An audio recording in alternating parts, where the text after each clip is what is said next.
దేవుని పరిశుద్ధమైన నామమునకు స్తోత్రములు. ఈ ఆదివారపు ఆరాధనకు కూడి వచ్చిన మీ అందరికీ ప్రభు పేరిట నా హృదయపూర్వకమైన వందనాలు తెలియజేస్తూ ఉన్నా. Praise lord. హల్లెలూయా. చెప్పలు గట్టిగా హల్లెలూయా. 6వ కీర్తన 4వ చరణం. యెహోవా యెహోవా తిరిగి రమ్ము, యెహోవా తిరిగి రమ్ము, నన్ను విడిపింపుము, నన్ను విడిపింపుము, నీ కృపను బట్టి నీ కృపను బట్టి నన్ను రక్షింపుము. నన్ను రక్షించుము. చాలు. కీర్తనాకారుడు దావీదు ప్రార్థన చేస్తూ ఉన్నాడు. యెహోవా తిరిగి రమ్ము అంటున్నాడు. ఎందుకు మాట అన్నాడు దావీదు అంటే, దావీదుతో ఉన్నటువంటి దేవుడు దావీదుని విడిచి వెళ్ళాడు కొంచెం. అందుకు దావీదు అంటాడు, అయ్యా నా యుద్ధ నుండి వెళ్ళిపోయావు కదా, తిరిగి రమ్ము అని దావీదు బ్రతిమలాడుకుంటూ ఉన్నాడు. దావీదుతో ఎల్లప్పుడూ ఉండే దేవుడు దావీదుని విడిచిపెట్టి ఎందుకు వెళ్ళాడు? ఎందుకంటే తప్పు ఇప్పుడు దేవునిది ఉండదు. దావీదు పాపులతో సహవాసం చేస్తున్నాడు, అది దేవునికి నచ్చల. అందుకని దేవుడు దావీదుని విడిచిపెట్టి కొంచెం దూరంగా వెళ్ళాడు. అప్పుడు దావీదు అంటాడు ప్రార్థన చేస్తూ, దేవా తిరిగి రమ్ము. నిజమే, పాపుల మధ్యలో నేనున్నాను, పాపము నాలోకి ప్రవేశించింది, అందుకనే నువ్వు మహాపరిశుద్ధుడు కదా, నాతో ఉండలేక వెళ్ళిపోయావు. తిరిగి రమ్ము, వచ్చి పాపం నుంచి నన్ను విడిపించు, మరలా పాపంలో పడకుండా నన్ను రక్షించు అని ప్రార్థన చేస్తున్నాడు. అక్కడ ఒక మాట వాడాడు, నీ కృపను బట్టి అన్నాడు. Note this point. నీ కృపను బట్టి అంటే నా భక్తిని బట్టి అయితే నీవు నన్ను పాపం నుంచి విడిపించలేవు, నా భక్తిని బట్టి అయితే నీవు నన్ను రక్షించలేవు, నా భక్తిని బట్టి అయితే నువ్వు నన్ను ఆశీర్వదించలేవు, నేను అంత భక్తిపరుడేం కాదు. అందుకని నా భక్తిని బట్టి కాదు నేను రమ్మంటుంది, నీ కృపను బట్టి అడుగుతున్నాను. కృప అంటే దయ, దాక్షిణ్యత, కరుణ, కటాక్షము, కనికరము, కారుణ్యము, వాత్సల్యము, వీటన్నిటిని ఒక మాటలో చెప్పాలంటే కృప అంటారు. దావీదు అంటాడు, నా భక్తిని బట్టి అయితే నువ్వు నా దగ్గరికి రాలేవయ్యా, నాతో ఉండలేవు, నా భక్తిని బట్టి కాదు నేను అడిగేది, నీ కృపను బట్టి. నువ్వు దయగల దేవుడు కదా, కృపగల దేవుడు కదా, కృప చూపించయ్యా, దయ చూపించయ్యా, నీ దయను బట్టి, నీ కృపను బట్టి కృప చూపించి తిరిగి నా దగ్గరికి రా, వచ్చి ఏ పాపము నీకు నచ్చలేదో ఆ పాపం నుంచి నన్ను విడిపించు, మరలా పాపంలో పడకుండా నన్ను రక్షించు. ఇలా దావీదు ప్రార్థన చేశాడు. ఒక సేవకుడైనా ఒక విశ్వాస అయినా భూమి మీద ఉన్నారు అంటే ఇంకా చిన్న చిన్న పాపాలు ఏదో ఉన్నాయని అర్థం, అది గుర్తుపెట్టుకోవాలి. ఎందుకంటే పరిపూర్ణతకు ఎదిగిన వారు భూమి మీద ఉండరు, పరలోకరాజ్యానికి వెళ్ళిపోతారు. ఇంకా మీకు అర్థమయ్యే రీతిలో చెప్పాలంటే, ఒక చెట్టు మీద కాయ బాగా పండింది, పండిన తర్వాత చెట్టు మీద ఉండిద్దా? ఉండదు, క్రిందకి రాలి పడుతుంది. ఆ కాయ బాగా కుళ్ళిపోయింది, చెట్టు మీద ఉండిద్దా? ఉండదు, క్రింద పడిపోతుంది. చెట్టు మీద ఉన్న కాయ బాగా పండినా చెట్టు మీద ఉండదు, బాగా కుళ్ళినా చెట్టు మీద ఉండదు. అలాగే ఒక వ్యక్తి భూమి మీద పరిశుద్ధతలో పండినా భూమి మీద ఉండడు, తీసుకెళ్ళి దేవురాజులు పెట్టేస్తాడు. ఒక వ్యక్తి పాపములో కుళ్ళినా ఆ వ్యక్తి భూమి మీద ఉండడు, ఈయన భూమి మీద తీసేసి దేవుడు అగ్నిగుండంలో పడేస్తాడు. కనుక ఒక వ్యక్తి భూమి మీద ఉన్నాడు అంటే పరిశుద్ధతలో ఇంకా పండలేదు అని అర్థం. అలాగే మనందరం భూమి మీద ఉన్నాము అంటే ఏదో చిన్ని చిన్ని పొరపాట్లు ఇంకా ఉన్నాయి. వాటిని సరిచేసి పరిపూర్ణతకి ఎదిగించి ఆయన దేవుని రాజ్యంలో చేర్చుకోవాలని ప్రయత్నం చేస్తున్నాడు. కనుక ఎప్పుడు కూడా మనం అనుకుంటాం సహజంగా ఏమనంటే, నేను చాలా భక్తి గలవాడను, చాలా భక్తి గలదానని. మన దృష్టికి మనం దేవుని ముందు మనం నిలబడితే తేలిపోతాం. ఎందుకంటే ఆయన కలిగిన పరిపూర్ణత మనలో లేదు. మనకు మనమే అనుకుంటూ ఉంటాం, నేను చాలా భక్తి గలవాడను, భక్తి గలదానని. నిజమైన భక్తి అంటే అర్థం ఏంటంటే, యేసుక్రీస్తునకు కలిగిన సమానత్వానికి ఎదగటమే పరిపూర్ణమైన భక్తి. కనుక తనకు తాను భక్తి గలవాడను, భక్తి గలదానను అనుకుంటేనంట శ్రమ అంట. దేవుడు చెప్పాలి కానీ సాక్ష్యం మనం అనుకోకూడదు. దేవుడు చెప్తే కరెక్ట్గా చెప్తాడు. ఆయన హానోకు గురించి చెప్పాడు సాక్ష్యం, అబ్రహాము గురించి సాక్ష్యం చెప్పాడు, దావీదు గురించి సాక్ష్యం చెప్పాడు దేవుడు. దావీదు నా చిత్తానుసారమైన మనుషుడు, నా ఉద్దేశ్యములన్నీ నెరవేర్చువాడు. దేవుడు చెప్పిన సాక్ష్యం అది. అబ్రహాము నా స్నేహితుడు, అబ్రహాము నా సేవకుడు, అబ్రహాము నా దాసుడు. దేవుడు చెప్పిన సాక్ష్యం అది. అంటే ఒక దాసుడు ఎలా బ్రతకాలో అలా బ్రతికాడు, ఒక సేవకుడు ఎలా బ్రతకాలో అలా బ్రతికాడు, ఒక స్నేహితుడు ఎలా బ్రతుకుతాడో అలా బ్రతికాడు. సాక్ష్యం అది, మంచి సాక్ష్యం. దేవుడు చెప్పాలి సాక్ష్యం, ఆ స్థాయికి రావాలి. అయితే దావీదు పొరపాటు చేశాడు, కొన్ని పొరపాట్లు ఉన్నాయి. పాపులతో స్నేహం చేస్తున్నాడు, దేవుడికి నచ్చలేదు. చెప్పాడు వినలేదు. సరేలేని చెప్పి దేవుడు ఉండలేక దూరంగా వెళ్ళిపోయాడు. అప్పుడు దావీదు చేశాడు ఈ ప్రార్థన, అయ్యా నా భక్తిని బట్టి నేను నిన్ను నా దగ్గరికి రమ్మని నేను అడగటల్లా, నా భక్తిని బట్టి కాదు, నీ కృపను బట్టి నా దగ్గరికి రా, నన్ను పాపం నుంచి విడిపించు, మరలా పాపంలో పడకుండా రక్షించు, ఎల్లప్పుడూ నీ మహిమలో ఉంచు, ఎల్లప్పుడూ నీ కృపలో భద్రపరచు, నీ సిలువ చాటున మరుగుపరచు, నీ కృపను బట్టి నన్ను జ్ఞాపకం చేసుకో, నీ కృపను బట్టి నన్ను పాపం నుంచి విడిపించయ్యా. అలా బ్రతిమలాడుకున్నాడు. ఇది దేవునికి ఇష్టమైన ప్రార్థన. ప్రార్థన చేసుకునేటప్పుడు నీ మనసులో కూడా నేను భక్తి గలదాన్ని, భక్తి గలవాడను, ఆ మైండ్ రాకూడదు అసలు. దేవుని ముందు దేవునితో పోల్చుకుంటే దేవుడు కోరుకున్న భక్తి మనలో లేదు, దేవుడు కోరుకున్న పరిశుద్ధత మనలో లేదు, దేవుడు కోరుకున్న యథార్థత మనలో లేదు, దేవుడు కోరుకున్న ప్రార్థనా జీవితం మనలో లేదు. దేవుడు కోరుకున్నటువంటి ఆ మార్గము మనలో లేదు. ఆ స్థాయికి ఎదుగుతూ ఉన్నాం, రోజు రోజుకి దినదినం అభివృద్ధి చెందుతూ ఉన్నాం. ప్రార్థన చేసేటప్పుడు కూడా ఎప్పుడు కూడా ఆ మనసు రాకూడదు, నేను చాలా భక్తి గలదాన్ని. ఒక ఆయన ఇలాగే దేవుని సన్నిధిలో మోకరించి ప్రార్థన చేస్తూ ఉన్నాడు, భక్తి గలవాడే కాస్త కోస్తా. ఆయన దేవుని చెప్తున్నాడు, దేవా వారమునకు 2 రోజులు ఉపవాసం ఉంటున్నాను నేను, జీలకర్రలో కానీ బియ్యంలో కానీ అన్నిట్లో, ఆకుకూరలో కూరగాయలు అన్నిట్లో దశంభాగం ఇస్తున్నాను నేను, వారానికి 2 రోజులు ఉపవాసం ఉంటున్నా పర్ఫెక్ట్గా, అన్నిట్లో దశంభాగం ఇస్తున్నా, కానుకిస్తున్నా, బాగా ప్రార్థన చేస్తున్నాను, ప్రతి వారం నీ సన్నిధికి వస్తానే ఉన్నాను. నా ప్రార్థన వినని ప్రార్థన చేశాడు. ఈయన మందిరంలో పులిపిడి దగ్గరికి వచ్చి ప్రార్థన చేస్తున్నాడు. పరిసయ్యుడు సుంకరి ఆ బయట చెప్పులు ఇడిస్తారే అక్కడే మోకరించాడు. ఆయన గుండెలు బాదుకుంటూ, అయ్యా తల ఎత్తి నీ వైపు చూడటానికి కూడా నేను యోగ్యుడను కాను, నేను ఘోర పాపిని, అసలు నీ మందిరంలోకి రావడానికి కూడా నేను యోగ్యుడను కాదయ్యా, నన్ను జ్ఞాపకం చేసుకుని ఏడ్చాడు.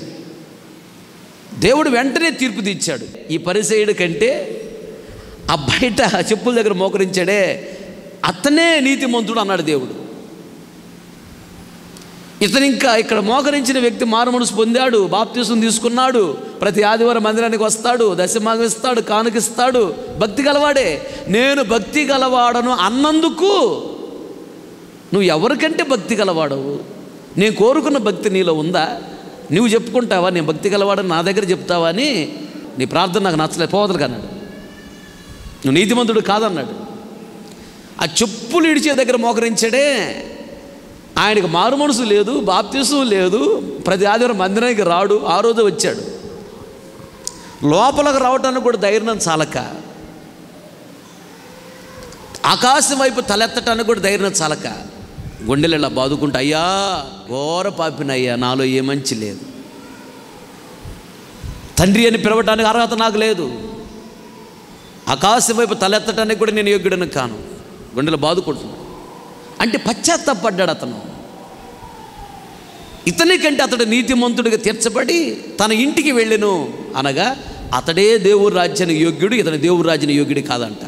వాస్తవంగా వీళ్ళందరితో పోల్చుకుంటే ఇతనే భక్తి గలవాడు. నేను భక్తి గలవాడునో అన్నందుకు అసలు ఒక వ్యక్తి నోటిలో నుంచి మాట వచ్చిందంటే హృదయం నిండిన దాన్ని బట్టే నోరు మాట్లాడిద్ది.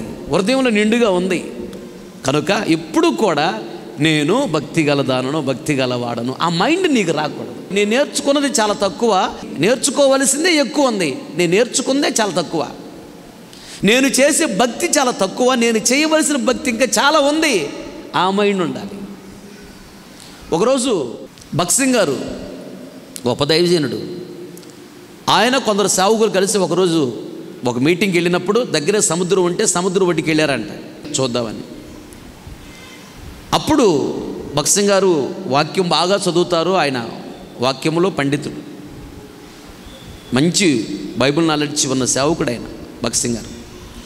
ఆ భక్సింగ్ గారి గురించి ఒక పాస్టర్ గారు అన్నాడంట, కొత్తగా అప్పుడే పరిచయమైన పాస్టర్ గారు, భక్సింగ్ గారు మీరు వాక్యము బాగా చదువుతారు, వాక్యాన్ని బాగా ధ్యానిస్తారు, వాక్యములో మీరు మంచి పండితులు, వాక్య ధ్యానములో పండితులను నేను ఎవరిని చూడలేదు అన్నాడంట.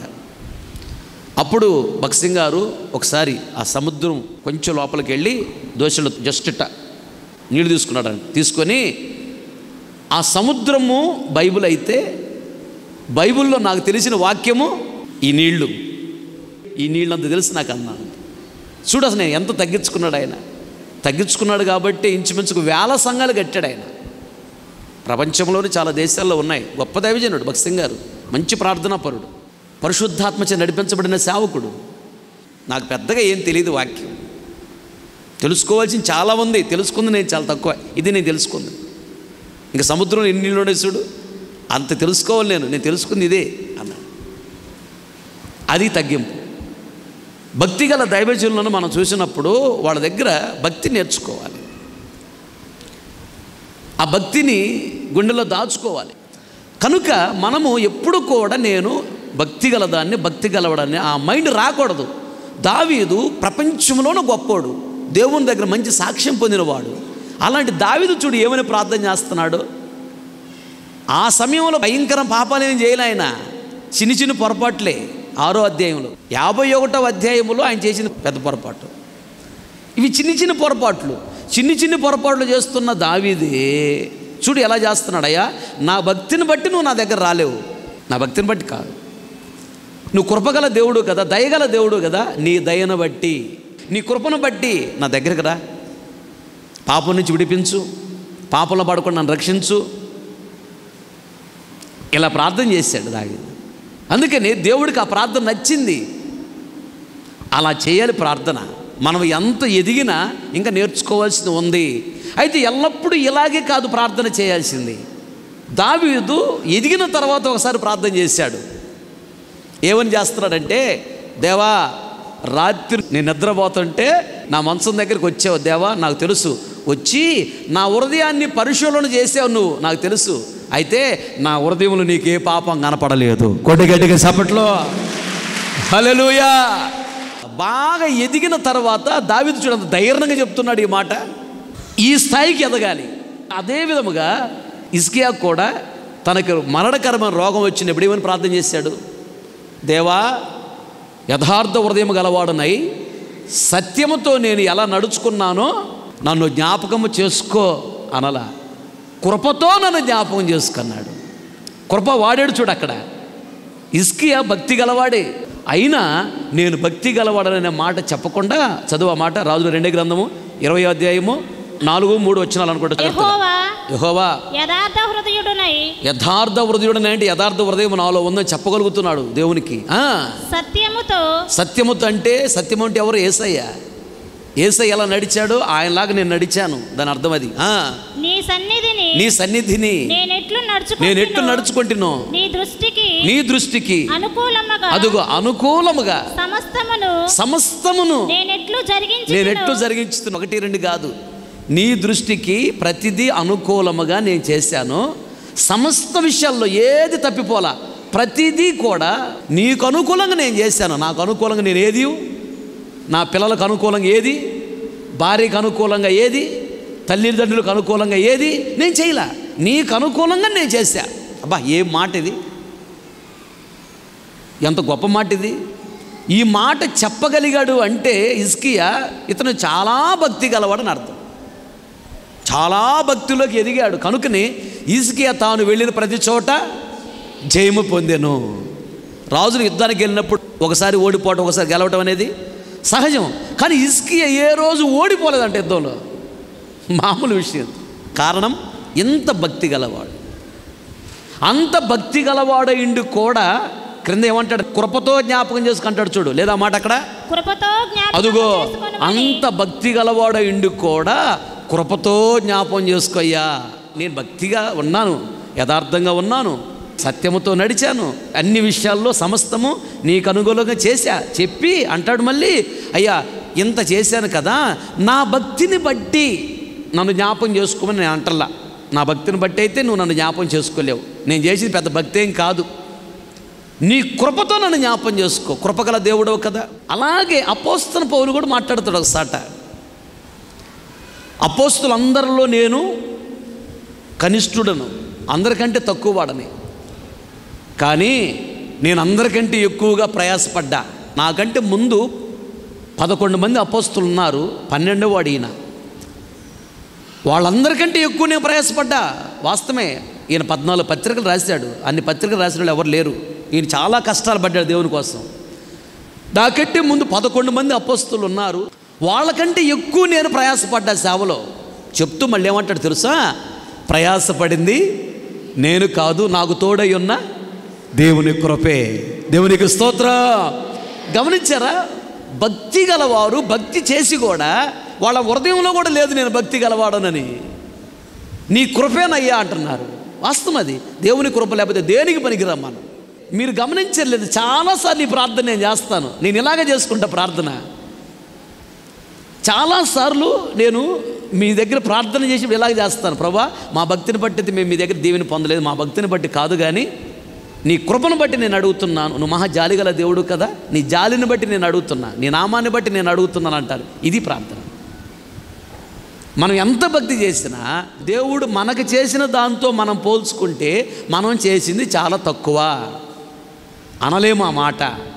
వీళ్ళు భక్తి చేశారు, దేవునితో మాట్లాడారు, మాట్లాడి కూడా మళ్ళీ అంటాడు తగ్గించుకొని, ఇదంతా నీ కృపను బట్టే చేశాను అంటాడు అపోస్తలుడు పౌలు గారు. హిజ్కియా కూడా నీ కృపను బట్టే చేస్తాను అంటున్నాడు. నీ కృప. దావీదు కూడా అయ్యా నా భక్తిని బట్టి నువ్వు నన్ను క్షమించలేవు, నన్ను దీవించలేవు, నీ కృపను బట్టి నా దగ్గరికి రా అంటున్నాడు. దేవునికి స్తోత్రం. హల్లెలూయా. అసలు ఆ మనసులో నేను భక్తి గలదాన్ని భక్తి గలవాడనని రాకూడదు. ప్రార్థన చేసేటప్పుడు ఆ మనసు కూడా రాకూడదు, ఆ మాట అసలు పలకూడదు. అయ్యా నేనే పట్టిండి, అయ్యా నేనే పట్టిదాన్ని, నా భక్తి అంతా. నువ్వు కోరుకున్న పరిశుద్ధత నాలో లేదు, నువ్వు కోరుకున్న యథార్థమైన జీవితం నాలో లేదు, నువ్వు కోరుకున్నటువంటి ప్రేమ నాలో లేదు, నువ్వు కోరుకున్న విధేయత నాలో లేదు, నువ్వు కోరుకున్న విశ్వాసం నాలో లేదు, అసలు నువ్వు కోరుకున్న ప్రార్థన జీవితం నాలో లేదు, నువ్వు కోరుకున్న భక్తి అసలు నాలో ఏమీ లేదు. తండ్రి అని పిలవటానికి అర్హత నాకు లేదు, కుమారుడు కుమార్తె అనిపించుకోవడానికి అర్హత నాకు లేదు. నా భక్తిని బట్టి అయితే నువ్వు నన్ను దీవించలేవు, నా భక్తిని బట్టి నేను అడగట్లా. నా భక్తిని బట్టి అయితే నువ్వు నన్ను అభిషేకించలేవు, నా భక్తిని బట్టి అయితే నేను ఆత్మను ఆనందించలేను, నా భక్తిని బట్టి కాదు, నీ కృపను బట్టి నేను బ్రతిమలాడుతున్నానయ్యా, ఒక్కసారి నన్ను జ్ఞాపకం చేసుకోయ్యా, నన్ను అభిషేకించని అడుగు. బలమైన అభిషేకం చేత దేవుడు నింపుతాడు. ఆమేన్, హల్లెలూయా. ఆత్మలో నింపబడేటప్పుడు నేను ఇదే ప్రార్థన చేస్తాను. అలాగే ఇంకొకటి కూడా దాని కింద మాట చూడు. హబక్కు పుస్తకము 3వ అధ్యాయం 2వ వచనం. యెహోవా నిన్ను గూర్చిన వార్త విని నేను భయపడుచున్నాను. యెహోవా సంవత్సరములు జరుగుచుండగా నీ కార్యము నూతనపరచుము. సంవత్సరములు జరుగుచుండగా దానిని తెలియజేయము. కోపించుచునే వాత్సల్యమును జ్ఞాపకమునకు తెచ్చుకొనుము. జ్ఞాపకము తెచ్చుకొనుము. చాలు. కోపించుచూనే వాత్సల్యము చూపించే దేవుడవు నీవు. అది జ్ఞాపకం చేసుకోయ్యా. చూడు ఎలా చేస్తున్నాడో ప్రార్థన. ఇదే వాక్యాన్ని దృష్టిలో పెట్టుకొని నేను పాట రాశాను. ఎక్కడ? కారుణ్యపూర్ణుడా కారణ జన్ముడా కోపించుచుని కృప చూపితివి కనుపాపవలే కాపాడితివి. పాడండి. కోపించుచుని కృప చూపితివి కనుపాపవలే కాపాడితివి. కీర్తించెదను కొనియాడెదను కరుణా సంపన్నుడా. కీర్తించెదను కొనియాడెదను కరుణా సంపన్నుడా. కారుణ్యపూర్ణుడా కారణ జన్ముడా కారుణ్యపూర్ణుడా. ఆమేన్. కోపించుచూనే వాత్సల్యము చూపించే దేవుడవు. వాత్సల్యము అన్న కృప అన్న ఒకటే. ప్రాస కొరకు కోపించుచూనే కృప చూపించే దేవుడు అని రాశాను అక్కడ. కనుక పొరపాట్లు చేసినప్పుడు మన మీద కోపం వచ్చింది. కోపాన్ని చూపడు ఆయన. వాత్సల్యం చూపిస్తూ ఉంటాడు, కృప చూపిస్తూ ఉంటాడు ఆయన. ఆయన దేవుడు. ఆయనలో ఉన్న గొప్ప క్వాలిటీసు మనుషుల్లో కనపడవు. కోపం వచ్చినప్పుడు సహజంగా ఏం చూపిస్తారు? కోపాన్ని చూపిస్తారు, అంతేగా. అంటే కోపములో బూతులు మాట్లాడతారు, కోపములో శపిస్తారు, కోపములో తిడతారు, కోపములో కొడతారు, కోపములో కీడు చేస్తారు. కోపం వచ్చినప్పుడు కోపాన్నే చూపిస్తారు. కానీ దేవుడికి కోపం వచ్చినప్పుడు అంట కోపం చూపించడంట. ఏం చూపిస్తాడు? వాత్సల్యం చూపిస్తాడంట. అయితే ఆయన కోపం అంట నిమిషం మాత్రం ఉండునంట. ఆయన దయ ఆయుష్కాలం ఉండును. 30వ అధ్యాయము 5వ వచనం ఉంటుంది అనమాట. ఆయన కోపము నిమిషం మాత్రం ఉండును. ఆయన దయ ఆయుష్కాలమంతయు నిలుచును. అబ్బా, చూసావా ఎంత గొప్ప దేవుడు మన దేవుడు. నిమిషం మాత్రమేనంట ఆయన కోపం ఉండేది. ఆయన దయ ఆయుష్కాలం, మన బ్రతికినంత కాలం ఉండేదంట. ఎంత తేడా చూడు అసలు. క్వైట్ ఆపోజిట్ మనుషులు. ఏంటి? కోపము బ్రతికినంత కాలం ఉండిద్ది, దయ మాత్రము ఒక నిమిషం కూడా ఉండదు. మనుషుల యొక్క కోపము బ్రతికినంత కాలం ఉండిద్ది. ఒక ఆయన 40 సంవత్సరాలు భక్తి చేసి చనిపోయాడు. తన ప్రాణాత్మ శరీరాన్ని మీ రక్తంతో కడిగి పరిశుద్ధపరిచి మీ రాజ్యంలో చేర్చుకో ప్రభువా అని ప్రభువుని అడిగా. అప్పుడు దేవుడు నాతో ఏమన్నాడంటే, అతనికి నేను నా రాజ్యం ఇవ్వట్లేదన్నాడు. గుండె జల్లుమంది నాకు. ఎందుకు ప్రభువా అన్న. 40 సంవత్సరాలు విశ్వాసి, ప్రతి ఆదివారం మందిరానికి వస్తాడు. ఎందుకని ప్రభువా అతనికి ఎందుకు పరలోక రాజ్యం ఇవ్వట్లేదంటేనో, అతను ఎన్నిసార్లు వాక్యం చెప్పినా సరి చేసుకోలేదు, అతని గుండెల్లో కక్ష ద్వేషం ఉంది అన్నాడు. తనతో పాటు ఉన్నటువంటి పాత విశ్వాసిని ఇతను క్షమించలా, చనిపోయేటప్పుడు కూడా క్షమించలా. కొత్తగా మందిరానికి వచ్చినప్పుడు ఇద్దరి మధ్యలో చిన్న గొడవ అయిందంట. 40 సంవత్సరాల విశ్వాస జీవితం చేశాడు. ఈ 40 సంవత్సరాల విశ్వాస జీవితంలో ఆయన క్షమించలేదంట. క్షమించలేదు కాబట్టి ఇతను దేవుడి రాజ్యానికి వెళ్ళలేకపోయాడు. మనిషికి దేవుడికి ఎంత తేడా చూడు. దేవుడు ఆయన కోపాన్ని నిమిషం మాత్రం ఉంచుకుంటాడంట, దయ మాత్రం ఆయుష్ కాలం అంతా చూపిస్తాడంట. మనుషులు క్వైట్ ఆపోజిట్. మనుషులు మాత్రము దయ అనేది నిమిషం మాత్రం చూపిస్తారు, కోపం మాత్రము ఆయుష్ కాలం అంతా సాధిస్తాను అంటారు. మనము దేవుని వలె మార్పు చెందాలి. ఆయన లాంటి మైండ్ మనకు రావాలి.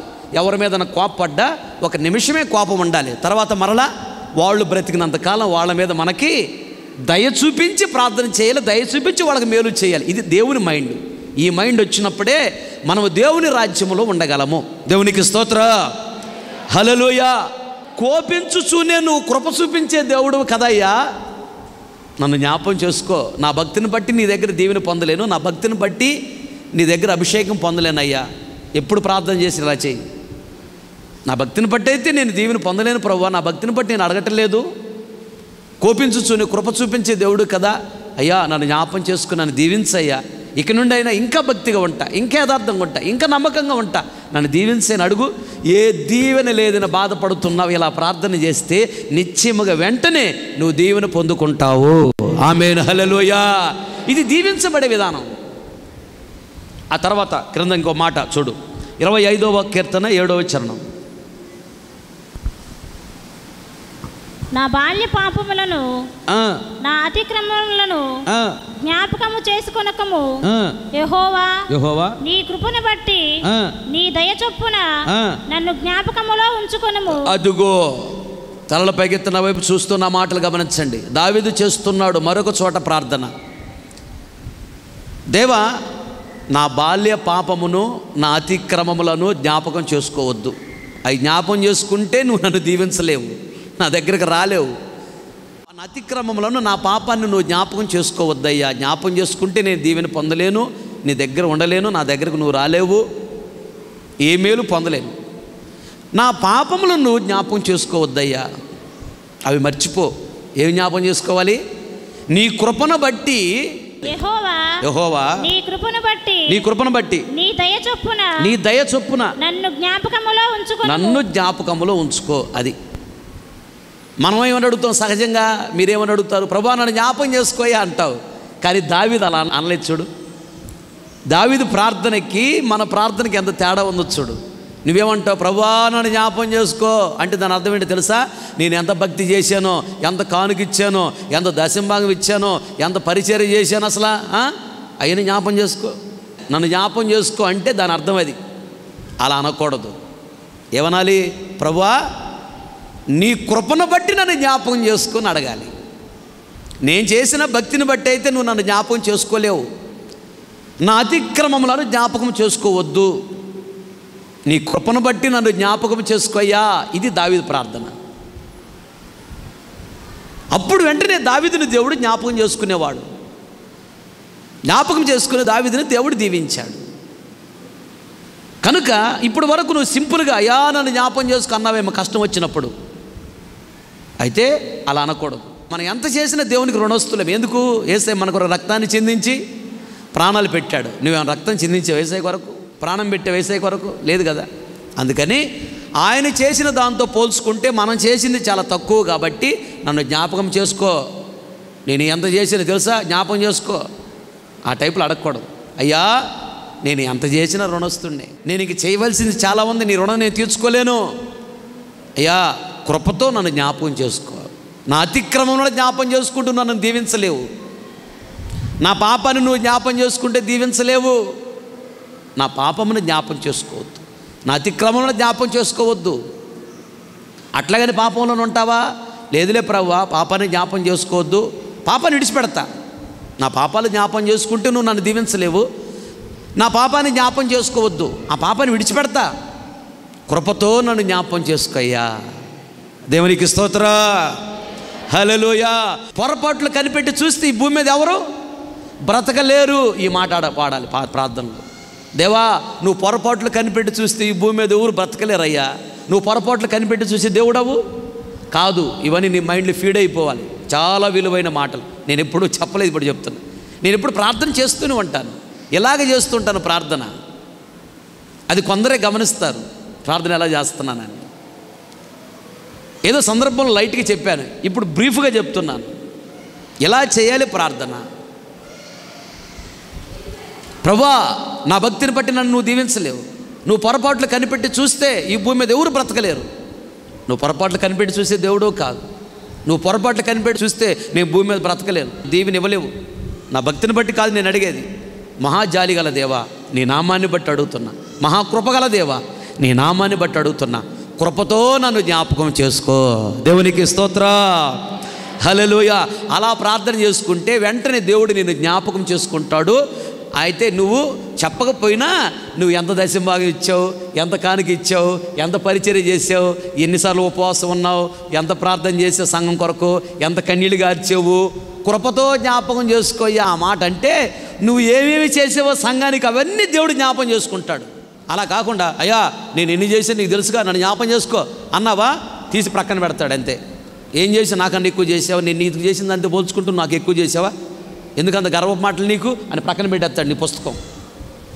అలా అనకూడదు. అయ్యా నేనేం చేశానయ్యా, నువ్వు నాకు చేసిన దాంతో పోల్చుకుంటే నేను చేసింది చాలా తక్కువ. నా కొరకు రక్తాన్ని చెందించి ప్రాణాలు పెట్టావయ్యా, నేను నీకు ఏమి ఇవ్వలేదు, ఏమిచ్చి నీ రుణం తీర్చగలను? నువ్వు కోరుకున్న భక్తి నాలో లేదు. నువ్వు పొరపాటు కనిపెట్టి చూస్తే ఈ భూమి మీద నేను బ్రతకలేను. నువ్వు పొరపాట్లు కనిపెట్టి చూసి దేవుడు కాదు, కృపతో నన్ను జ్ఞాపకం చేసుకోయ్యా. దేవునికి స్తోత్రం, హల్లెలూయా. ఎలా ప్రార్థన చేయాలి? అలాగే ఇంకో మాట చదువు, 31వ కీర్తన 7వ చరణం. నీవు నా బాధను దృష్టించి ఉన్నావు, నా బాధలను దృష్టించి ఉన్నావు అంటే నాకు వచ్చిన బాధలను దేవా నువ్వు చూసావు. ఓకే, నా ప్రాణ బాధలను, నా ప్రాణానికి వచ్చినటువంటి బాధను నువ్వు కనిపెట్టి ఉన్నావు. అనగా ప్రాణానికి వచ్చే బాధ ఏంటి? ప్రాణం ఏం కోరుకునేది? తినాలని కోరుకునేది, లేదా చల్లచల్లగా ఏదైనా త్రాగాలని కోరుకునేది. ఆకలితో ఉన్నప్పుడు ప్రాణం ఏం కోరుకునేది? కొత్త బట్టలు కోరుకునేద్దా? మంచి భోజనం తినాలని కోరుకునేది, త్రాగాలని కోరుకుంటుంది ప్రాణం. నా ప్రాణమ తినుము త్రాగుము, సుఖముగా ఉండాలని కోరుకుంటుంది ప్రాణం, సంతోషంగా ఉండాలని కోరుకుంటుంది ప్రాణం. అయితే దేవునికి ఇష్టం లేని వాటిని తినాలని, దేవునికి ఇష్టం లేని వాటిని త్రాగాలని, దేవునికి ఇష్టం లేని సుఖాన్ని అనుభవించాలని, దేవునికి ఇష్టమైన సంతోషాన్ని అనుభవించాలని కూడా ప్రాణం కోరుకుంటుంది. అవి కొంచెం మనం గమనించాలి, గమనించి వాటిని అవాయిడ్ చేయాలి, దూరంగా పెట్టాలి. దేవునికి ఇష్టమైన వాటినే తినటానికి, దేవునికి ఇష్టమైన వాటిని త్రాగటానికి, దేవునికి ఇష్టమైన సుఖాన్ని, దేవునికి ఇష్టమైన సంతోషాన్ని అనుభవించడానికి ప్రాణానికి అలవాటు చేయాలి. అయితే దేవుడికి ఇష్టమైనవే తినాలి ప్రాణం. ఒక్కోసారి అవి దొరకవు. దేవుడికి ఇష్టమైనవే త్రాగుతున్నాం, ఒకసారి అవి దొరకవు. దేవుడికి ఇష్టమైన సంతోషాన్ని అనుభవిస్తున్నావు, ఒకసారి అది కూడా దొరకదు. దేవుడికి ఇష్టమైన సుఖాన్ని అనుభవించాలనుకుంటున్నావు, కానీ ఒక్కోసారి అది దొరకదు. అప్పుడు ప్రాణం ఏమవుతుంది? కృంగిపోతుంది. అయితే దావీదుకి ఇలా ప్రాణం కృంగిపోయింది. కృంగిపోయినప్పుడు దావీదు అడుగుతున్నాడు, ఏమంటున్నాడు? నా ప్రాణ బాధలను, నా ప్రాణానికి బాధ వచ్చింది, కృంగిపోయిన స్థితిలో ఉన్నది నా ప్రాణం. అయితే నీవు కనిపెట్టి ఉన్నావు, అది నువ్వు కనిపెట్టావు. ప్రాణం కృంగిపోయిన స్థితిలో ఉన్నది, అది నువ్వు కనిపెట్టావు. కనిపెట్టి ఏం చేశాడట? కావున నీ కృపను బట్టి నేను ఆనందభరితుడనై సంతోషించెదను. అయితే ప్రాణము కృంగిపోయినప్పుడు, దేవా ఆకలితో ఉన్నానయ్యా, నీకు ఇష్టమైన భోజనమే, నీకు ఇష్టం లేని కాదు తినాలనుకుంటున్నా, నాకు లేదయ్యా, ప్రాణము కృంగిపోయిందయ్యా, ప్రాణము సొమ్మసిల్లిపోయిందయ్యా, నన్ను జ్ఞాపకం చేసుకోయ్యా, ఎట్లా? కృపతో నన్ను జ్ఞాపకం చేసుకో అని ప్రార్థన చేసి భోజనం కొరకు పంపించాడు. ఎక్కడ పంపించాడు? పారాన్ అరణ్యంలో ఉన్నప్పుడు నాబాల్ దగ్గరికి వెళ్ళాడంటే ఒక పూట భోజనం పెడతాడేమో అని 10 మందిని పంపించాడు. నాబాల్ బుస్సును లేచాడు. ఎవడోడు? దావీదు. వాడికి ఎందుకు పెడతాను భోజనం? నేను కష్టపడి సంపాదిస్తుంది వాడికి పెడతానా? ఎవడాడు? వెళ్ళిపో, పెట్టనప్పుడు చెప్పు అన్నాడు. అయితే నాబాలు మూర్ఖుడు, నాబాలు భార్య అబీగయీలు, ఆవిడ భక్తి గలది, మంచి మనసు గలది, పెట్టే మనసు గలది. పెట్టే బుద్ధి అనేది అది దేవుని బుద్ధి, పిసినారి బుద్ధి సైతాని బుద్ధి. పెట్టే బుద్ధి ఉన్న వాళ్ళంట లేమిలో ఉన్న వాళ్ళు కలిగిందే ఇస్తూ ఉంటారంట లేని వాళ్ళకి. ఈ పెట్టే బుద్ధి లేనోళ్ళు సమృద్ధిగా దేవుడు ఇచ్చే మనసు రాదు. పిసినారితనం, పిసినారి మనసు. మచిలీపట్నంలో సేవ చేస్తూ ఉన్నాను నేను. 2 భార్యాభర్తల టీచర్సు. దశంభాగం ఎవరు? ఇంటికి పోతే కనీసం కానుక కూడా ఎవరు? అసలు సేవకుడిని ఒట్టి చేతులతో పంపకూడదు. నువ్వు మందిరానికి వచ్చేటప్పుడు అసలు ఒట్టి చేతులతో రాకూడదు, తెలుసా? నువ్వు అసలు మందిరంలో అడుగు పెడుతున్నావు అంటే ఒట్టి చేతులతో మందిరంలో అడుగు పెట్టకూడదు. నువ్వు అసలు ఏదో ఒకటి తీసుకురావాలి. నీ స్తోమత కొలది, అది ₹10 అయినా రూపాయి అయినా నీ స్తోమత కదా. మందిరంలోకి వస్తున్నావు నువ్వు అంటే ఒట్టి చేతులతో రాకూడదు. ఎందుకంటే దేవుని సన్నిధిలో ఒట్టి చేతులతో కనపడకూడదని బైబిల్లో రాయబడింది. ఒట్టి చేతులు కనపడకూడదు దేవుని సన్నిధికి వస్తున్నావంటే. ఎందుకంటే దేవుని సన్నిధికి వస్తున్నావంటే నువ్వు ఉదాహరణకి మార్కెట్కి వెళ్తున్నావు. ఎందుకు వెళ్తున్నావు? ఏదో తెచ్చుకోవడానికి వెళ్తున్నావు, అంతేనా? ఒట్టి చేతులు వెళ్తావా? డబ్బులు తీసుకుని వెళ్తావు కదా, అలాగే మందిరానికి నువ్వు వస్తున్నావు అంటే ఎందుకు వస్తున్నావు? దేవుని తీసుకుని వెళ్ళటానికి వస్తున్నావు, మరి ఒట్టి చేతులతో వస్తావా? అదొకటి. రెండోది, సేవకులు నీ ఇంటికి వచ్చినప్పుడు నువ్వు ఒట్టి చేతులతో పంపించకూడదు. ఎంతన్నా కానీ సేవకులు ఇంటికి వచ్చినప్పుడు ఒట్టి చేతులతో పంపకూడదు, గుర్తుపెట్టుకో. ఎంతన్నా కానీ ఇచ్చి పంపాలి, అది నీకు దీవెన. ఎందుకు? ఆడ ప్రార్థన చేసి వస్తున్నావా ఇంటికి, చేసిన ప్రార్థన నీ ఇంట్లో నెరవేర్చబడాలంటే నువ్వు ఒట్టి చేతులతో పంపించకూడదు, అది విషయం. తెలిసిన వాళ్ళు ఇస్తారు, వెంటబడి ఇస్తారు, అన్నా తీసుకోండి అన్నా. మచిలీపట్నంలో ఇద్దరు గవర్నమెంట్ టీచర్సు, దశంభాగం ఎవరు? ఇంటికి పోతే కాను కూడా పెట్టరు, మందిరానికి వచ్చినప్పుడు కానుకేస్తారో తెలియదు, సంచులో చెయ్యేది పెట్టిద్ది, మరి ఏస్తుందో లేదో ఒట్టి చేయంటుందో తెలియదు.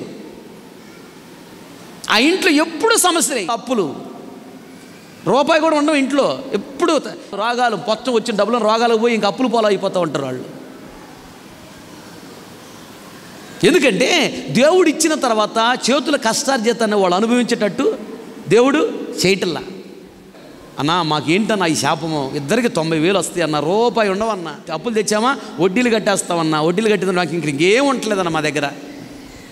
అప్పుడు నేను చెప్పాను, నమ్మకంగా ముందు నువ్వు దశంభాగం తీ, అది దేవునిది, దేవునిది నువ్వు తింటే దేవుడు నిన్ను తిననివ్వడు. నీ చేతుల కష్టార్జితాన్ని నువ్వు అనుభవించాలంటే దేవునిది దేవునికి ఇవ్వు, అది ఆజ్ఞ. దశంభాగం తీస్తున్నావా? తీయట్లేదు నువ్వు అన్నా. అన్నా అది నేను చెప్తాను ఆయన తీయడన్నా, ఆయన అంటాడు నేను చెప్తా ఆమె తీయదన్నా. ఇద్దరు ఒకరినొకరు చెప్పుకున్నారు, ఇక నుంచి తీయండి, సాగులు చెప్పగాకండి, లేదా పర్లవరాజు కూడా రారు మీరు. ఇట్లా ఏమన్నా అనుభవిస్తున్నారా? 90,000 వస్తున్న నెలకి ఏమైనా ఉన్నాయా? రూపాయి కూడా. ఇంకా అప్పులు వడ్డీలు కడుతున్నారు, మొత్తం వడ్డీలుగా పోతున్నాయి. తీ, దేవుడు ఎలా దీవిస్తాడు చూడు. అలాగే నమ్మకం కానికి ఒకటి నేర్చుకున్నాను. సరేనన్నా అని చెప్పి చేయటం మొదలుపెట్టారు.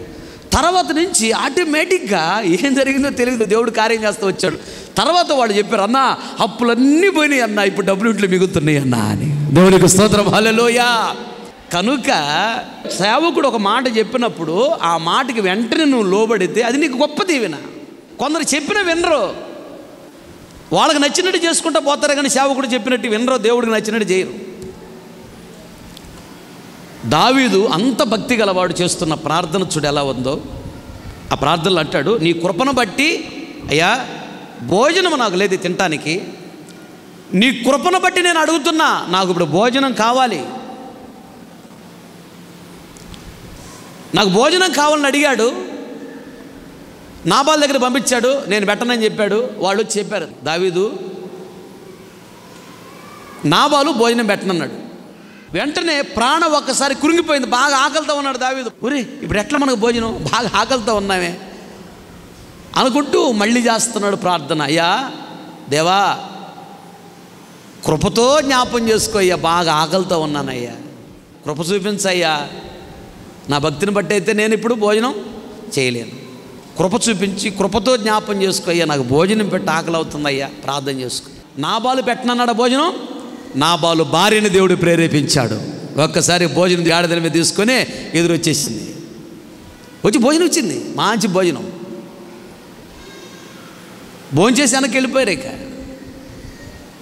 నాబాలు తిట్టాడు, నాబాలు కొట్టడానికి వస్తున్నారు సంపాలని. అయ్యా ఆయన మూర్ఖుడు ఏదో మాట్లాడతాడు, ఆ మాటలను బట్టి మీరు లేనిపోయింది దావీదు, ఆయన చంపుతామేమో, సంపద దయచేసి ఇదిగో నీకు భోజనమే కావాల్సి, ఇదిగో నేను భోజనం పెడతాను తీసుకొని పండి. భోజనం పెట్టేసి భోజనం చేసుకొని వెళ్ళిపోయారు. కనుక దావీదు చేసిన ప్రార్థన, కృపతో జ్ఞాపకం చేసుకోయ్యా, నా ప్రాణము కృంగి ఉన్నది, ప్రాణానికి బాధ వచ్చింది అంటే ఆకలి అవుతుందయ్యా, ప్రాణము ఆకలితో ఉందయ్యా, కృంగిపోతున్నానయ్యా, కృపతో జ్ఞాపకం చేసుకోయ్యా ప్రార్థన చేశాడు. చేస్తే ఈ ప్రార్థన బట్టి దేవుడు మంచి భోజనం ఆయన పెట్టాడు.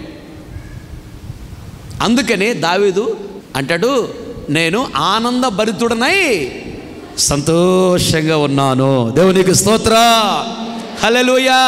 ఇప్పుడు వరకు ఏదో మనస్సులో నేను దశమాగిస్తున్నా, నేను కానికిస్తున్నా, నేను పరిచర్య చేశాను, ప్రజాదిన మందిరానికి వెళుతున్నా, ప్రతిరోజు బైబిల్ చదువుతున్నా, ప్రతిరోజు ప్రార్థన చేస్తున్నా, అప్పుడప్పుడు ఉపవాసాలు ఉంటున్నా, నేను భక్తి గలదాన్ని భక్తి గలవనే మైండ్ కలిగి ఉన్నామేమో. ఆ మైండ్ నీకు ఉండకూడదు, తప్పది. మనం ఎంత భక్తి చేసినా దేవుడు కోరుకున్న భక్తి చేయలేకపోతున్నాం. దేవునికి కలిగిన సమానత్వానికి మనం ఇంకా ఎదగలేదు. కనుక ఆ మైండ్ రాకూడదు, ఎవరికి చెప్పకూడదు కూడా. అలా కాకుండా మనకు ఉండవలసిన మైండ్ ఏంటంటే, దేవా నేను ఎంత చేసినా నీకు రుణస్తురాలనే. నీవు నాకు చేసిన దాంతో పోల్చుకుంటే నేను నీకు చేసింది చాలా తక్కువ. నువ్వు కోరుకున్నట్టుగా నేను చేయలేకపోతున్నా, నడవలేకపోతున్నా, ప్రవర్తించలేకపోతున్నా, మాట్లాడలేకపోతున్నా, భక్తి చేయలేకపోతున్నా. క్షమించయ్యా. నా భక్తిని బట్టి కాదు నేను అడిగేది, నీ కృపను బట్టి అడుగుతున్నా. నా ప్రాణాన్ని తెప్పరిల్లా చేయండి, నా ప్రాణానికి ఉన్న బాధల నుండి విడిపించండి. ప్రాణములో బాధ ఉంటుంది. ఏ బాధ? పిల్లల గురించి ఉండేది ప్రాణంలో బాధ, శరీరంలో కాదు. భర్త గురించి ఉండేది ప్రాణంలో బాధ, తల్లిదండ్రుల గురించి ఉండేది ప్రాణంలో బాధ.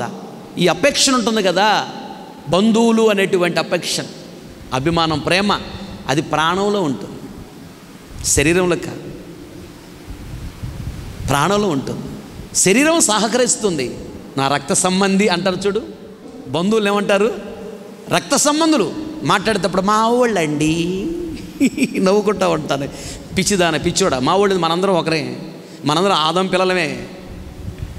కాకపోతే ఏంటంటే ఆ బ్రాహ్మణుడు పెట్టాడే, ఆ పెట్టిన దాన్ని బట్టి అదే డిపెండ్ అయిపోతున్నారు. దేవుడు ఏం చెప్పాడు తెలుసా?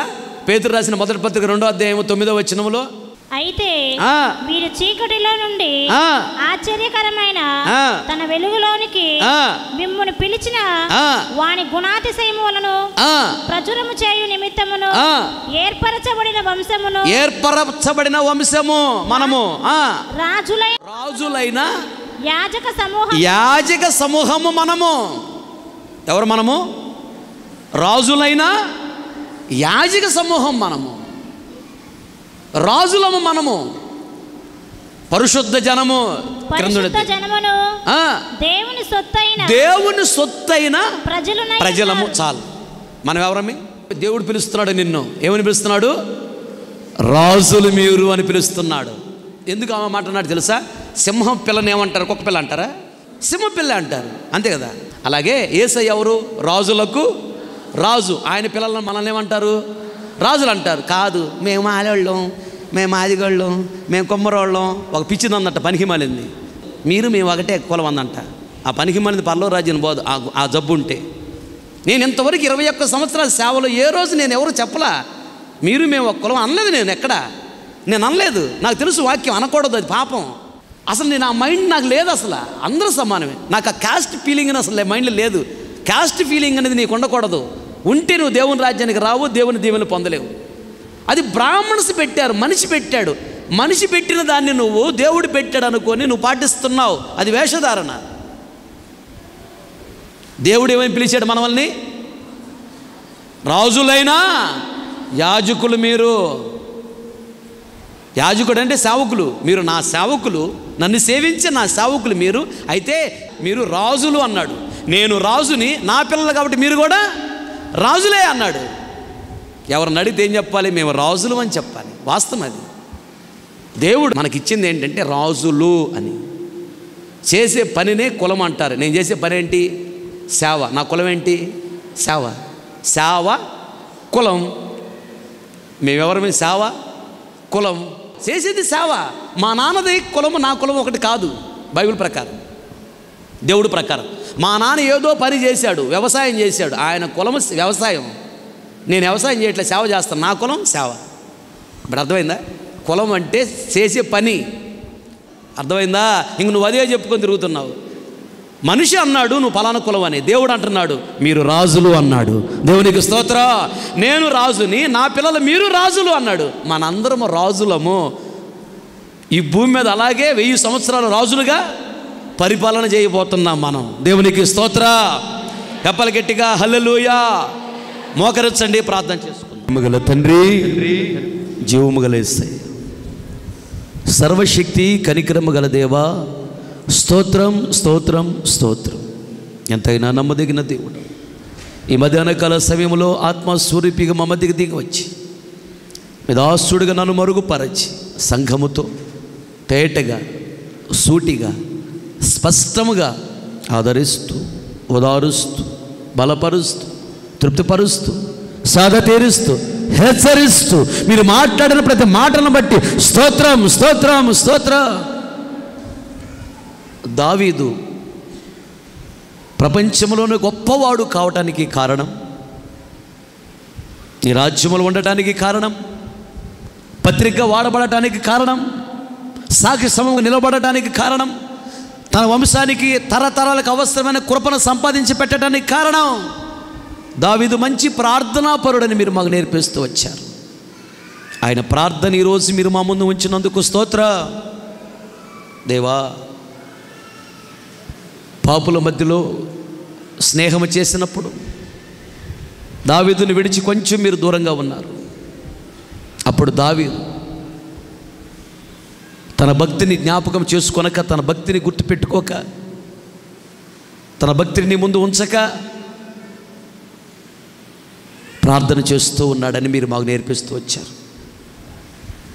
కృపతో తిరిగి రండి అని పిలుస్తున్నాడని, నా భక్తిని బట్టి నా దగ్గరికి రాలేవు, నన్ను దీవించలేవయ్యా, నా భక్తిని బట్టి కాదు, నువ్వు పొరపాట్లు కనిపెట్టి చూస్తే ఈ భూమి మీద నేను బ్రతకలేను, పొరపాట్లు కనిపెట్టి చూసే దేవుడు నువ్వు కాదు, నా భక్తిని బట్టి కాదు, నీ కృపను బట్టి నేను అడుగుతున్నానయ్యా, కృపతో నా దగ్గరికి రండి, పాపం నుంచి విడిపించండి, పాపంలో పడకుండా రక్షించండి. ఇలా ప్రార్థన చేసిన వాడు దావీదని మీరు మాకు నేర్పించారు. రెండోదిగా దావీదు నన్ను జ్ఞాపకం చేసుకో అంటున్నాడు. నా అతిక్రమములు, నా పాపమును జ్ఞాపకం చేసుకోవద్దు. నా పాపాన్ని జ్ఞాపకం చేసుకుంటే నన్ను దీవించలేవు, నా దగ్గరికి రాలేవు, నా స్థితిగతులను మార్చలేవు. నేనంటే నీకు ఇష్టం ఉండదయ్యా. నా అతిక్రమంలో జ్ఞాపకం చేసుకోవద్దు, నన్ను జ్ఞాపకం చేసుకో, కృపతో జ్ఞాపకం చేసుకో అని ప్రార్థన చేస్తాడని నేర్పిస్తూ వచ్చారు. మేము ఎంత పరిచర్య చేసినా, ఎంత దశంభాగం ఇచ్చినా, ఎంత కానుక ఇచ్చినా, ఎంత ఉపవాసం ఉన్నా, సంఘము కొరకు ఎంత ప్రార్థన చేసినా, నీ కొరకు దేవా నిందలు అవమానాలు సహించుకున్నా, శ్రమలను భరించినా, ఎన్ని చేసినా నేను చేశాననే మనసు మాకు ఉండకూడదని, ఆ మనసుతో ఆ మాటలతో ప్రార్థన చేయకూడదని, మేము ఎంత చేసినా దేవా నీకు రుణస్థులమే, నీ రుణమే మేము తీర్చుకోలేము, ఈ మనసును కలిగి ఉండి ఎంత చేసినా నేను దేవునికి రుణస్థుడని, రుణస్థురాలనే ఆయన రుణం నేను తీర్చుకోలేను అనే మనసును మేము కలిగి ఉండి, దేవా కృపతో మమ్మల్ని జ్ఞాపకం చేసుకోండి అయ్యా, మా భక్తిని బట్టి కాదు, మేము చేసిన భక్తిని బట్టి కాదు, దాన్ని బట్టి అయితే మీరు మమ్మల్ని జ్ఞాపకం చేసుకోలేరు, అది కాదు, కృపతో మమ్మల్ని జ్ఞాపకం చేసుకోండి అయ్యా దావీదు ప్రార్థన చేసినట్లుగా మేము కూడా అలా ప్రార్థన చేయాలి. అప్పుడే మేము అడగకపోయినా మేము చేసినటువంటి, మేము ఇచ్చిన కానుకైనా, దశంభాగమైన పరిచర్య అయినా, భక్తి అయినా జ్ఞాపకం చేసుకొని వాటిని బట్టి కూడా దీవిస్తానని దేవా మీరు మాట్లాడినందుకు స్తోత్రాలు చెల్లిస్తున్నాం. మూడోదిగా దావీదు, నా ప్రాణము బాధతో ఉన్నది, ప్రాణము సొమ్మసిల్లి ఉన్నది, ప్రాణబాధ నుండి నన్ను విడిపించండి, కృపతో నన్ను విడిపించండి అని అడిగాడని మీరు మాకు నేర్పిస్తూ వచ్చారు. అవును ప్రభువా, ప్రాణములో బాధ ఉన్నది, నీకు ఇష్టమైన వాటినే తినాలని, నీకు ఇష్టమైన వాటినే త్రాగాలని, నీకు ఇష్టమైన సంతోషం అనుభవించాలని, నీకు ఇష్టమైన సుఖాన్ని అనుభవించాలని, అలాగే ప్రాణం అనగా రక్తము, రక్త సంబంధులకు బాధలు ఉన్నాయని, కనుకనే దావీదు జీవితంలో బాధ ఉన్నది, దావీదు రక్త సంబంధులకు బాధలు ఉన్నాయి, ప్రాణబాధ అదే. ఆ బాధలన్నిటి నుంచి కృపతో విడిపించండి అని అడిగాడని, నేను చేసిన భక్తిని బట్టి కాదు, నేను చేసిన భక్తిని బట్టి ఏ దీవెన పొందలేను, నువ్వు కోరుకున్న భక్తి నాలో లేదు అని గుర్తించి మేము మా ప్రాణముకున్న బాధ నుండి విడిపించండి, ప్రాణాన్ని సాధ తీర్చండి. ప్రాణం అనగా రక్తము, రక్త సంబంధులకు బాధలు ఉన్నాయి, తండ్రి కావచ్చు, తల్లి కావచ్చు, అక్క చెల్లెలు, అన్నదమ్ములు కావచ్చు, పిల్లలు కావచ్చు, దేవా మా అందరికీ రక్త సంబంధులకు బాధలు ఉన్నాయి, అదే ప్రాణబాధ. కృపతో జ్ఞాపకం చేసుకొని ప్రాణబాధ నుంచి విడిపించమని అడుగుతూ ఉన్నాము దేవా, నీకు స్తోత్రం, స్తోత్రం, స్తోత్రం. విత్తబడిన వాక్యం కాకూడదు, విన్న ప్రతిగుణల వాక్యాన్ని స్థిరపరచండి అయ్యా, వాక్యానుసారం జీవితం అనుగ్రహించండి. బయలుదేరి వెళుతున్నారు, మీ శరీర సముఖాన్ని తోడుగా ఉంచండి. సకాలంలో క్షేమంగా గమ్యం చేరటానికి కృప చూపించండి. ఈ బిడ్డలను బహుగా దీవించి నీ నామానికి మహిమ తెచ్చుకోమని, మీరు వచ్చినప్పుడు ధైర్యం నిలబడి మీ రాజ్యంలో ప్రవేశిస్తున్న తగిన కృపచేత నింపి మహిమ పొందమని యేసు నామములో అడిగి పొంది ఉన్నాము తండ్రి, ఆమె. మన తండ్రి అయిన దేవుని ప్రేమ, కుమారుడు యేసుక్రీస్తు వారి కృప, పరిశుద్ధాత్మ అన్యోన్య సహవాసం సన్నిధి చేరిన మనకు ప్రపంచంలో సకల కోటి పరిశుద్ధులందరికీ తోడై నడిపించునుగాక. ఆమె. హల్లెలూయా, హల్లెలూయా, ఆమె. ఇంతటితో ఆదివారపు ఆరాధన ముగించబడింది. ఓపికతో వాక్యాన్ని మీ అందరికీ ప్రభు పేరట నా హృదయపూర్వకమైన వందనాలు తెలియజేస్తున్నాను.